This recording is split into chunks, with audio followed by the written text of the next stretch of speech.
Hey guys, welcome to my YouTube channel. This is Arpit Verma. तो आज हम स्टार्ट करने जा रहे हैं क्लास 11 फिजिक्स का chapter number 1 unit and dimensions. तो आज मैं इसका पार्ट 1 लेके आया हूं। तो स्टार्ट करते हैं। इस चैप्टर की जो शुरुआत है वो होती है फिजिकल क्वांटिटीज से। क्या होती हैं ये फिजिकल क्वांटिटीज, बहुत आराम से समझो। सबसे पहले क्वांटिटीज का क्या मतलब है, यहाँ पे चीजें, कोई चीजें, फिजिकल चीजें। अच्छा, फिजिकल क्वांटिटीज वो चीजें होती हैं जिनको आप मेजर कर सकते हो। मेजर मतलब नाप सकते हो। एग्जाम्पल दो।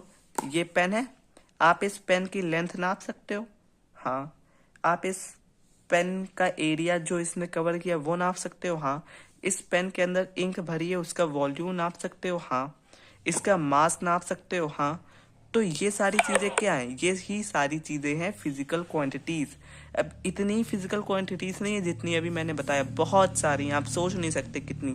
फोर्स, जैसे मैंने इसको फोर्स लगाया, कितना फोर्स, वो भी एक फिजिकल क्वांटिटी है। ठीक है। ऐसे एक्सेलरेशन, बहुत सारी फिजिकल क्वांटिटीज है। ठीक है। हमें क्या याद करना है, ना ना ना। अब हमने क्लासिफिकेशन किया फिजिकल क्वांटिटीज का। तो हमने दो पार्ट्स में ब्रेक किया, based on direction, based on dependency. अब डायरेक्शन के बेसिस पे दो आई, स्केलर और वेक्टर। क्या अब हमें इस चैप्टर में इनको पढ़ना है ना। यहाँ पे तो बस मैंने बताया है आपको, ये होती हैं। स्केलर में क्या होता है, मैग्नीट्यूड होता है, डायरेक्शन नहीं होती। वेक्टर पे मैग्नीट्यूड भी होता है, डायरेक्शन मतलब जैसे मैंने कहा एक बंदा है, वो गया 5 किलोमीटर इन ईस्ट, तो हमें समझ आ रहा है मैग्नीट्यूड मतलब वैल्यू, डायरेक्शन मतलब डायरेक्शन, किस तरफ गया। और ये law of vector algebra follow करता है। ये लॉ क्या होता है भाई, अभी मुझे भी नहीं पता, क्योंकि आगे चलोगे ना तो वेक्टर नाम का एक पूरा चैप्टर है, हमें उसमें पढ़ना है। यहाँ पे हमें बस मोटा मोटा एक टाइप से देख के निकलना है। बेस्ड ऑन डिपेंडेंसी, अब हमने इसको तोड़ा दो में, फंडामेंटल फिजिकल क्वांटिटी और ड्राइव फिजिकल क्वांटिटी। अब फंडामेंटल फिजिकल क्वांटिटी को समझाने से पहले मैं एक चीज बताता हूँ। आपको पता है कुछ फंडामेंटल नंबर है, मतलब मैं बता रहा हूँ, देखना। 0, 1, 2, 3, 4, 5, 6, 7, 8, 9, ये जो नंबर है ना, ये फंडामेंटल नंबर है। क्यों? आप दुनिया का कोई सा भी नंबर बड़े से बड़ा उठा लो, वो बना होगा इन्हीं नंबर से। हाँ, सही बात है।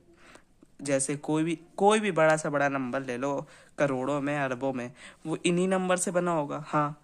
तो इसका मतलब ये नंबर क्या है, ये नंबर है फंडामेंटल नंबर्स। तो वैसे ही कुछ हमारे पास फंडामेंटल फिजिकल क्वांटिटीज है। ये जो है, अब ये कंप्लीटली इंडिपेंडेंट होती है। उससे पहले आप वो डेफिनेशन मत पढ़ो, आप ये पढ़ो। ये क्वांटिटीज किसी से मिलकर नहीं बनी है, सारी जो और क्वांटिटीज है वो इनसे मिलकर बनी है। फिर से सुनना, ये किसी से मिलकर नहीं बनी है, सब इनसे मिलकर बनी है। ठीक है। ये कंप्लीटली इंडिपेंडेंट होती हैं, और जो दूसरी फिजिकल क्वांटिटी है हम उनको इनके टर्म्स में लिख सकते हैं। और ड्राई फिजिकल क्वांटिटी वो क्वांटिटीज होती हैं which can be expressed in terms of fundamental quantity. अब जो फंडामेंटल क्वांटिटी हैं वो सिर्फ 7 होती हैं। कौन कौन सी, मैं बता रहा हूँ।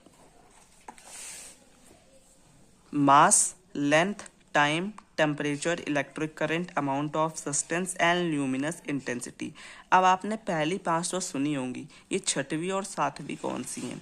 तो ये आपके लिए नहीं, अभी मैं भी नहीं जानता क्या है, क्योंकि ये आगे हम कहीं ना कहीं पढ़ेंगे। 2 साल है यार फिजिक्स पढ़ने के लिए, यहाँ पे हम बस देख रहे हैं चीज़ें। इस चैप्टर में इतनी सारी चीज़ें यूज होने वाली हैं जो आपने कहीं सुना ही नहीं है, बस आपको एक कान से सुनना है और निकाल देना है। ऐसा नहीं है, रटने मत बैठ जाना ये सातों क्वांटिटी की, मास है, लेंथ है, ऐसा मत करना, बस सुनो भूल जाओ। मास की unit kilogram, length metre, time are, temperature kelvin, current ampere, amount of substance mole, luminous intensity candela. अब मैं ये नहीं जानता कैंडिला क्या है, अभी जानना ही नहीं है, अभी कोई टाइम ही नहीं। अब हम पढ़ते हैं ड्राई फिजिकल क्वांटिटी। यार ड्राई फिजिकल क्वांटिटी क्या है, मैंने कहा था आप इन क्वांटिटीज को फंडामेंटल क्वांटिटीज के टर्म्स में लिख सकते हैं। इसका मतलब इन 7 के टर्म्स में लिख सकते हैं। हाँ। और एक चीज बता दे रहा हूँ, आपकी क्लास 11 में ऊपर की बस 4 ही यूज होने वाली हैं, सिर्फ ये 4। हाँ। और कभी कभी इलेक्ट्रिक करंट, वो भी बहुत कम, मतलब ये 12th में यूज होगी, और ऊपर की 4 ही यूज होंगी, और सबसे ज्यादा ऊपर की 3, मास, लेंथ, टाइम। ठीक है। अब देखो स्पीड एक क्या है, ड्राई फिजिकल क्वांटिटी। कैसे हम इसको फंडामेंटल फिजिकल क्वांटिटीज के टर्म्स में लिख सकते हैं। स्पीड का फॉर्मूला क्या होता है, आपको कहीं भी क्वेश्चन आएगा, गिवन होगा, आपको फॉर्मूला रटने की नहीं जरूरत है। स्पीड क्या होता है, डिस्टेंस अपॉन टाइम। ठीक, डिस्टेंस क्या होती है, डिस्टेंस या लेंथ ही तो होती है, हाँ, और टाइम टाइम है। तो अब देखो आपने स्पीड को किसके टर्म्स में लिख लिया, लेंथ और टाइम के टर्म्स में लिख लिया, और ये दोनों क्या है, ये दोनों तो फंडामेंटल क्वांटिटी है। देखो लेंथ टाइम क्या है, फंडामेंटल क्वांटिटी। ऐसे ही वेलोसिटी, वेलोसिटी क्या होता है, वेलोसिटी होता है डिस्प्लेसमेंट अपॉन टाइम। डिस्प्लेसमेंट क्या एक टाइप की लेंथ है और टाइम टाइम है, लेंथ अपॉन टाइम। इसको भी आपने किस टर्म्स में लिख लिया, फंडामेंटल क्वांटिटी। ऐसे ही एक्सेलरेशन, एक्सेलरेशन, एक्सेलरेशन क्या होता है, वेलोसिटी, और वेलोसिटी क्या होता है, लेंथ अपॉन टाइम।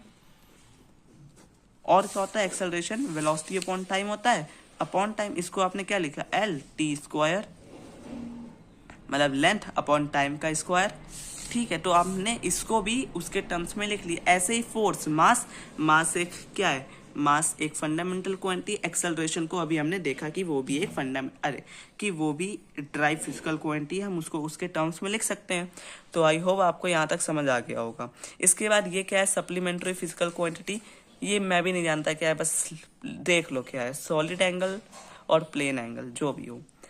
अब पढ़ते हैं हम यूनिट की तरफ। ठीक है, यहाँ तक कुछ मतलब दिमाग लगाने वाला था ही नहीं। अब यूनिट क्या है, देखो यहाँ पे लिखा है लेंथ ऑफ रॉड।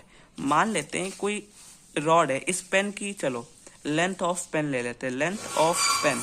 इसको मैंने देखा, मैंने बोला ये है कितना, 15 सेंटीमीटर। ठीक है, हम इसको और कैसे लिख सकते हैं, हम इसको ये भी तो लिख सकते हैं 0.15 मीटर, हाँ लिख सकते हैं। तो अब यहाँ पे देखो ये चेंज हो गया, ये चेंज हो गया, ये हुआ तो ये भी हुआ। इसका मतलब हम किसी एक फिजिकल क्वांटिटीज को कई तरीकों से लिख सकता हूँ। मैं इसको किलोमीटर्स के टर्म्स में भी लिख सकता हूँ, मिलीमीटर्स के टर्म्स में लिख सकता हूँ, बहुत तरीकों से लिख सकता हूँ। ठीक है, मैंने ये कहती है एक physical quantity, length of pen, length एक फिजिकल क्वांटिटी, इसको मैंने डिनोट किया क्यू से। इस नंबर को मैंने डिनोट किया N1 से, इसको U1 से, इसको N2 से, इसको U2 से। एक फॉर्मूला आ गया। इसका मतलब कोई भी फिजिकल क्वांटिटी बराबर होगी N1 U1 बराबर N2 U2। N1 क्या है भाई, ये वाला मैग्नीट्यूड है। N2 क्या है, ये वाला मैग्नीट्यूड है। U1 क्या है, ये वाली यूनिट है। U2 क्या है, ये वाली यूनिट है।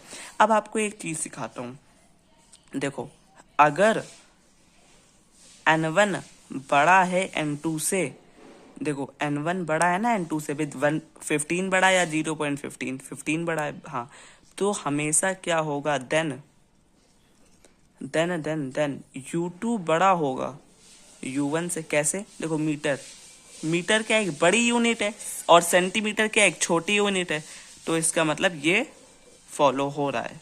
ठीक है, अब इसके बाद मैं अगले लेक्चर में आपको सिखाऊंगा, क्या सिखाऊंगा, बहुत सारी ड्राई फिजिकल क्वांटिटीज को बताऊंगा और कुछ क्वेश्चंस कराऊंगा और सिस्टम ऑफ यूनिट सिखाऊंगा। ठीक है, और उसके बाद सबसे मजेदार इस टॉपिक चालू करूंगा इस चैप्टर का, डायमेंशंस, जिसे पढ़ने में मजा ही आ जाएगा। तो इस लेक्चर को यहीं पे ख़त्म करता हूँ। एक बार समराइज कर देता हूँ मैंने क्या पढ़ाया। मैंने बताया फिजिकल क्वांटिटीज़ क्या होता है, क्लासिफिकेशन आपको बताया, based on dependency, based on direction. फिर आपको मैंने कुछ 7 फंडामेंटल फिजिकल क्वांटिटीज़ बताई, उतनी ही होती हैं। फिर हमारे पास ड्राई फिजिकल क्वांटिटी है, सप्लीमेंट्री, जो कि याद मतलब को कुछ बिल्कुल बेकार है। ये 4 ही नहीं होती हैं यहाँ पे, बस मैंने 4 एग्जाम्पल दिए हैं, ऐसे इन्फिनाइट है समझो, इन्फिनाइट नहीं है लेकिन बहुत सारी हैं। फिर मैंने आपको यूनिट का फंडा समझाया और इसके बाद आपको आएगा लेक्चर नंबर 2 या पार्ट नंबर 2, उसमें मैं आपको आगे की कहानी समझाऊंगा। I hope you like this video, like share and subscribe. Tata bye bye.